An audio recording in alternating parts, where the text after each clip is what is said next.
Ninth के बच्चों, आज हम इस वीडियो में रेखागणित में चतुर्भुज चैप्टर होगा, उससे संबंधित कुछ साध्य पढ़ेंगे।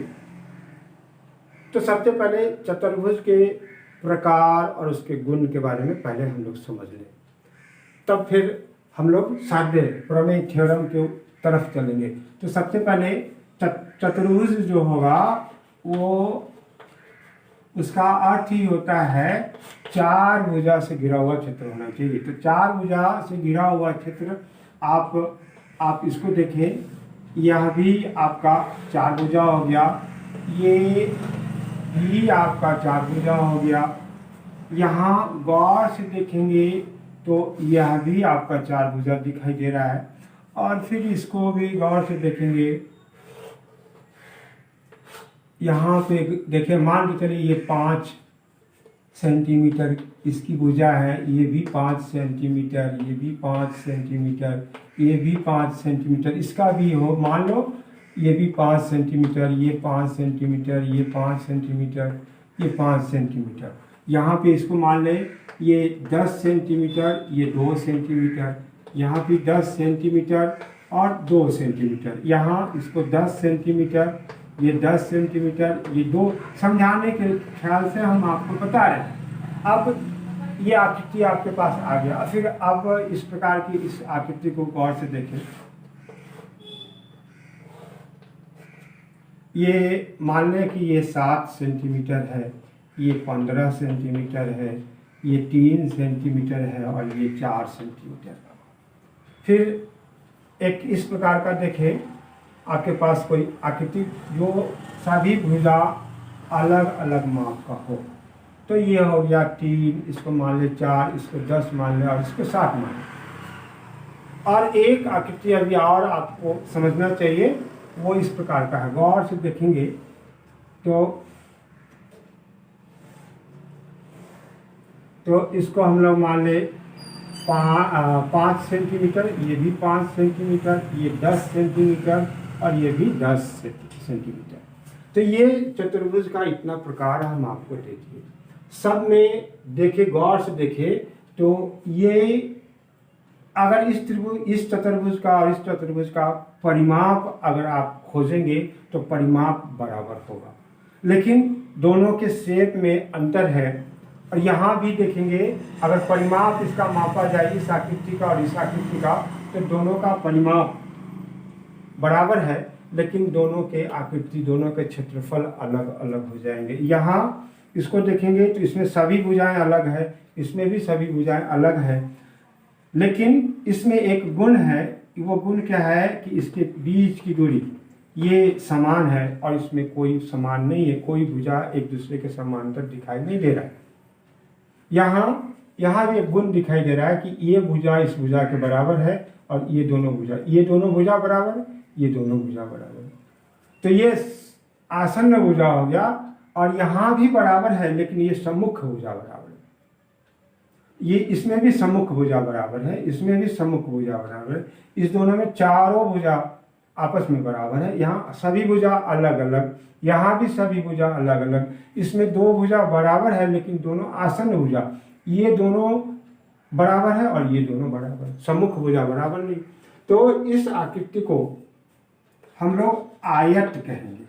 और इसमें एक गुण देखेंगे, इसके विकर्ण को अगर आप मिलाएंगे तो इसमें दोनों विकर्ण बराबर होगा और इसका ये विकर्ण जो होगा एक बड़ा होगा और एक छोटा होगा। दूसरा गुण इसमें आप देखेंगे तो इसका प्रत्येक कोण, ये आयत हो गया, आयत का ये आयत आपका हो गया, ये आयत का प्रत्येक कोण एक समकोण के बराबर 90 डिग्री के बराबर होता है। इसमें सम्मुख कोण बराबर है, लेकिन एक न्यून कोण, एक युग्म जो होगा वो न्यून कोण होगा और दूसरा अधिक कोण होगा, वही चीज। तो इसका नाम हम लोग दे देंगे समांतर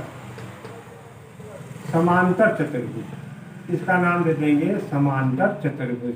इसको जिसमें सभी भुजा बराबर, विकर्ण भी बराबर और प्रत्येक कोण 90 डिग्री होगा, उसको हम लोग वर्ग कहेंगे। और यहाँ परिमाप तो बराबर है, इसके परिमाप और इसके परिमाप बराबर है, लेकिन विकर्ण अगर देखेंगे तो विकर्ण जो होगा डायगोनल्स वो अलग अलग माप का है, ये अलग माप का है, ये अलग माप का है। और फिर इसका प्रत्येक कोण 90 है ही नहीं, बल्कि एक युग्म उसका एक जोड़ा जो है सम्मुख जोड़ा वह न्यून कोण दिखाई दे रहा है, ये अधिक कोण दिखाई दे रहा है। तो ऐसे चतुर्भुज को हम लोग कहेंगे सम चतुर्भुज। ये हो गया सम चतुर्भुज। यहाँ जिसकी सभी भुजाएं अलग अलग माप की हो, लेकिन दो भुजाएं समांतर हो, तो उसको हम लोग कहेंगे समलंब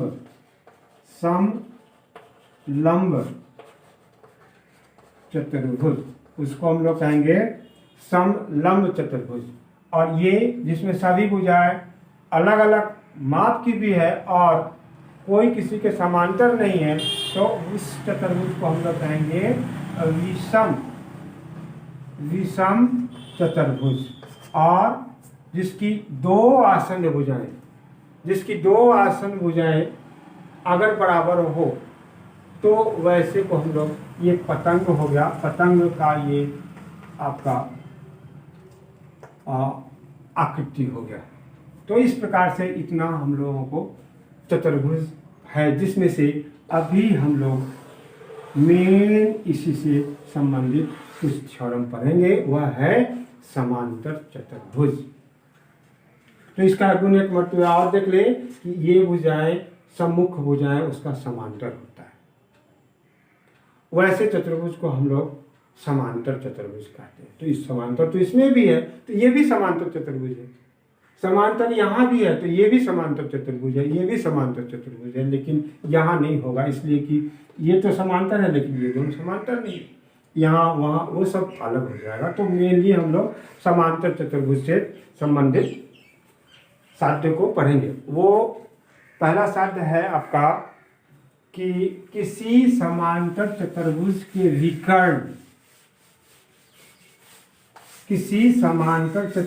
विकर्ण उसे दो समान क्षेत्रफल वाले दो सर्वांगसम त्रिभुजों में विभाजित करते हैं। ये साध्य पहला नंबर हो गया कि किसी समांतर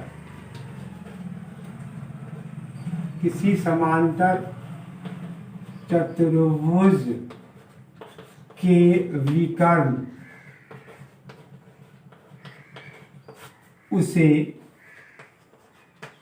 दो सर्वांगसम त्रिभुजों में विभाजित करता है। त्रिभुजों में विभाजित करता है। इसको आपको सिद्ध करके बताना है। सिद्ध करें कि, यहाँ परीक्षा में पूछा जाएगा, सिद्ध करें कि समांतर चतुर्भुज के विकर्ण उसे दो सर्वांगसम त्रिभुजों में विभाजित करता है। तो सबसे पहले इसके लिए हम लोग एक समांतर चतुर्भुज का चित्र बनाएंगे। इस प्रकार से ये समांतर चतुर्भुज हो गया। अब इसका नाम दे देंगे ए बी सी और डी, और विकर्ण को भी मिला देंगे, क्योंकि विकर्ण है तब उसको दो त्रिभुजों में विभाजित करेगा। तो दिया हुआ क्या लिखेंगे, दिया हुआ है कि ए बी सी डी एक समांतर चतुर्भुज है और BD उसका एक विकर्ण है। BD उसका एक विकर्ण है। सिद्ध क्या करना है, सिद्ध करना है कि, ध्यान से देखिए क्या चीज सिद्ध करना है। ये देखिए दो सर्वांग सम त्रिभुजों में विभाजित करता है।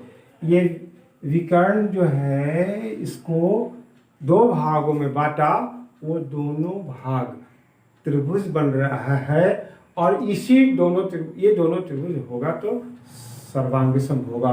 ये आपको सिद्ध करके बताना है। तो सिद्ध करना है कि त्रिभुज ए बी डी सर्वांग सम त्रिभुज बी सी डी, ये आपको प्रूव करके बताना है। तो ये कैसे प्रूव होगा, तो इस पे मतलब कैसे सिद्ध होगा इसको देखें हम लोग। ये कैसा चतुर्भुज है, समांतर चतुर्भुज है। तो समांतर चतुर्भुज है तो इसकी सम्मुख्य भुजाएं क्या होगा, समांतर होगा। यहाँ लिखेंगे प्रमाण। चूंकि ए बी सी डी एक समांतर चतुर्भुज है, समांतर चतुर्भुज है,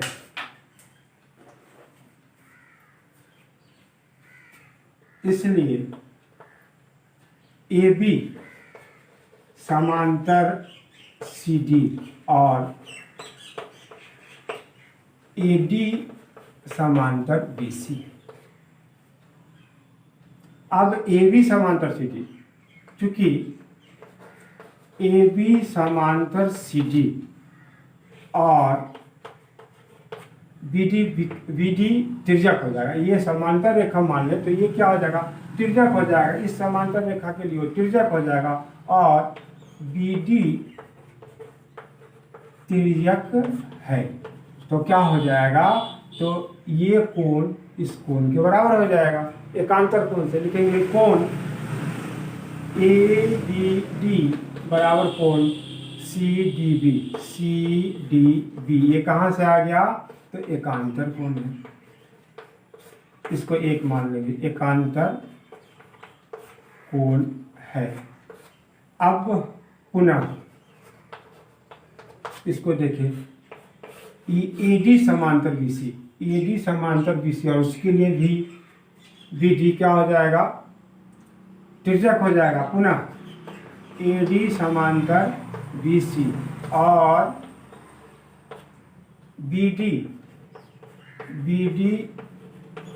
तिर्यक रेखा है। तो फिर तिर्यक रेखा है तो क्या होगा, ये डी कोण इसके बी कोण के बराबर, वो भी एकांतर से बराबर हो जाएगा। यहाँ लिखेंगे इसलिए कोण ए डी बी बराबर कोण सी बी डी। ये दूसरा हो गया। ये कहाँ से आ गया, तो ये क्यों बराबर हो गया, तो एकांतर कोण है। अब उस दोनों त्रिभुज में हम लोग विचार करें क्या क्या चीज आपके पास आ गया। तो त्रिभुज ए बी डी और त्रिभुज सी बी डी में कोण, पहला ये देखें कोण ए बी डी बराबर कोण C D B, A B D C D B, C D B. ये कहाँ से आ गया, तो समीकरण एक से। दूसरा बी डी बराबर बी डी, दोनों त्रिभुज के लिए बी डी है, कॉमन है। बी डी बराबर बी डी, ये क्या हो गया, उभयनिष्ठ है, उभयनिष्ठ है। फिर और ये दूसरा समीकरण उसको गौर से देखें तो क्या हो जाएगा, कोण ए डी बी, इस त्रिभुज का कोण ए डी बी, कोण ए डी बी बराबर कोण सी डी बी, कोण सी बी डी। देखिए उसको A D B C B D, सही है। ये कहाँ से आ गया, समीकरण 2 से, ये समीकरण 2 से आ गया। अब आप मिला के देखिए तो ये कोण, भुजा और कोण, कोण, भुजा और कोण। तो कौन सा नियम लगेगा? ए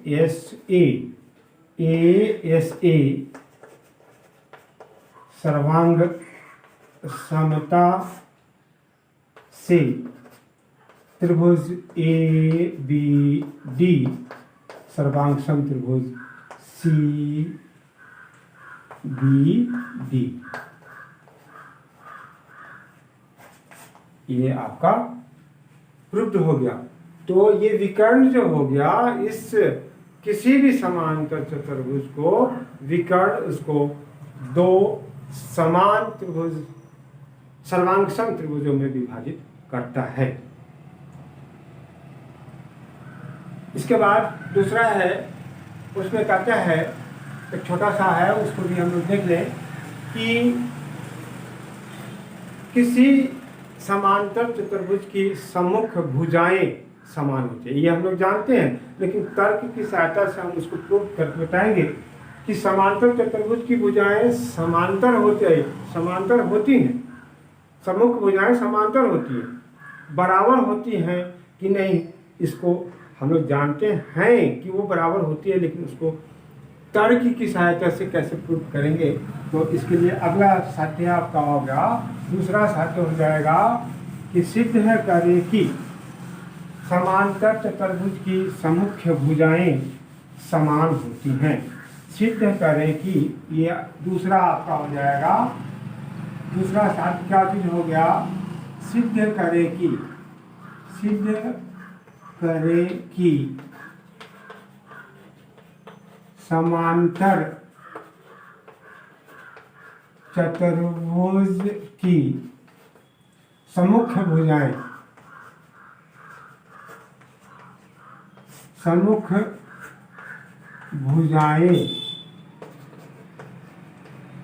यहाँ लिखो समान होती है, बराबर होती है, सम्मुख भुजाएं बराबर। तो इसके लिए भी कोई समांतर चतुर्भुज तो बनाना ही पड़ेगा। ये मान ले समांतर चतुर्भुज, नाम देंगे ए बी सी डी। अब हम लोगों को क्या चीज़ सिद्ध करके बताना है कि ये भुजा इसके बराबर है और ये भुजा इसके बराबर है। तो यहाँ लिखेंगे क्या चीज़, दिया हुआ में क्या लिखेंगे? दिया हुआ है कि ए बी सी डी एक समांतर चतुर्भुज है। ये दिया हुआ है और कुछ नहीं, विकर्ण नहीं दिया हुआ है। सिद्ध क्या करना है? सिद्ध करना है कि ए बी बराबर सी डी और ए डी बराबर बी सी। अब इसको सिद्ध करके बताना है, तो इसके लिए आपको बनावट देना पड़ेगा। चूंकि विकर्ण की चर्चा कहीं नहीं है, तो हम लोग एक बनावट अपने तरफ से दे देंगे। ये क्या चीज़ मिलाए हैं? ए सी को मिलाए हैं, तो वही लिख देंगे, यानी कि बनावट ए सी को मिलाया, ए सी को मिलाया। अब ये ए सी उसको दो भागों में बांट दिया। अगर इस त्रिभुज को और इस त्रिभुज को हम लोग सर्वांगसम कर देते हैं, तो सी पी सी टी से क्या होगा? ये ए बी इसके बराबर हो जाएगा और ए डी बी सी के बराबर हो जाएगा, जो हम लोगों को सिद्ध करना है। तो अब हम लोगों को सिर्फ इस दोनों त्रिभुज को सर्वांगसम करना पड़ेगा। ध्यान दें, जैसे अभी तुरंत हम लोग किए हैं, इसके पहले वाले साध्य में प्रमेय में वही हम लोग प्रूव किए हैं, तो अभी भी वही करना पड़ेगा। तो वो ऑटोमेटिक अपने आप आ जाएगा, सिंप्लिसिटी से आ जाएगा। तो यहाँ लिखेंगे प्रमाण, ऐसा त्रिभुज ए डी सी, त्रिभुज ए डी सी और त्रिभुज नहीं, पहले तो चलो ठीक है, ए डी सी और त्रिभुज ए बी सी में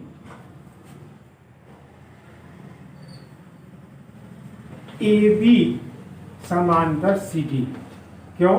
तो समांतर चतुर्भुज की भुजा है, लिखेंगे समांतर चतुर्भुज की भुजा है, समांतर चतुर्भुज की भुजा है। तो और क्या है, और एडी एसी क्या हो गया, तिर्यक हो गया। तो क्या हो जाएगा, जब समांतर तिर्यक रेखा है तो हम लोगों को ये कोण जो होगा वो बराबर हो जाएगा, इसलिए कोण ए सी डी बराबर कोण बी ए सी, इसको एक मान लेंगे। ये कहाँ से हो गया, तो एकांतर कोण है, एकांतर कोण। पुनः एडी समांतर बीसी, एडी समांतर बीसी, ये भी समांतर चतुर्भुज की भुजा है, समांतर चतुर्भुज की भुजा है। और एसी तिर्यक है, एसी तिर्यक है। तो फिर क्या होगा कि इस त्रिभुज का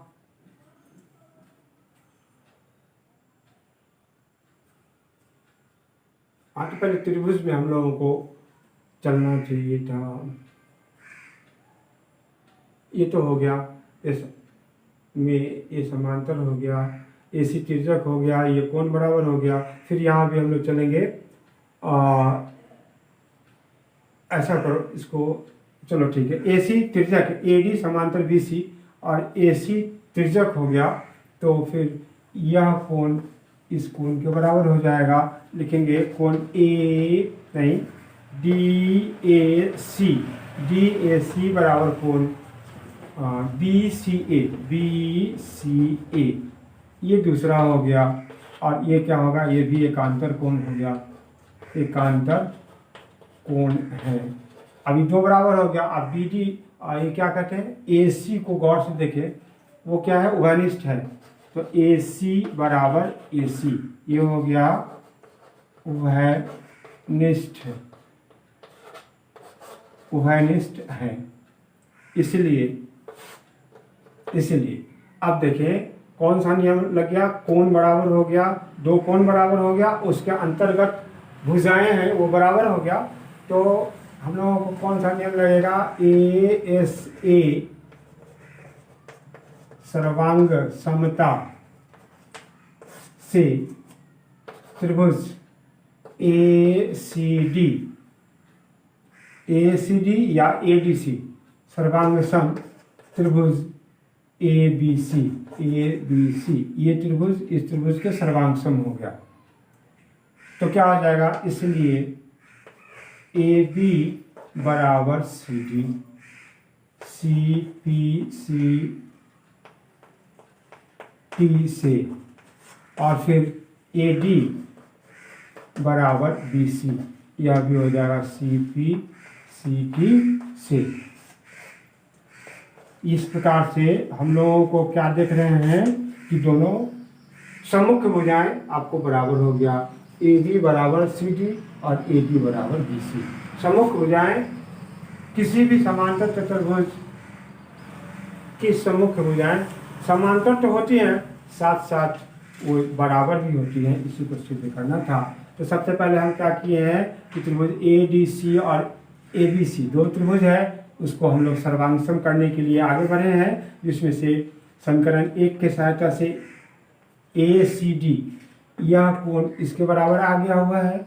दूसरा हम लोगों को ये कोण यहाँ से इस कोण ये इसके बराबर आ गया हुआ है, गौर से देखें। और तब ए सी उभयनिष्ठ हो गया है, तो क्या हो गया, दो कोण और उसके अंतर्गत भुजा आपस में बराबर है, इसलिए दोनों त्रिभुज सर्वांगसम हो जाएगा। एस ए सर्वांगसमता नियम से जब दोनों त्रिभुज सर्वांगसम हो गया तो उसकी संगत भुजाएं जो होगा सीपीसीटी से, corresponding parts of congruent triangle की सहायता से ये दोनों, ये भुजा ए बी सी डी के बराबर और ए डी बी सी के बराबर होगा। अब नेक्स्ट जो थ्योरम होगा, अगला थ्योरम हम आपको आगे की वीडियो में देंगे।